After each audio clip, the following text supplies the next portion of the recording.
The procedure to adjust the seaming roller of the seamer. Firstly, we rotate the whole sealing head by hands. Till this roller move to the highest position of the can.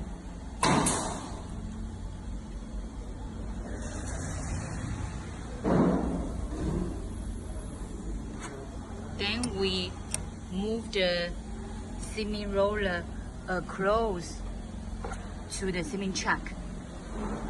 Then lock the screws. We will use the same way to adjust the other seaming rollers.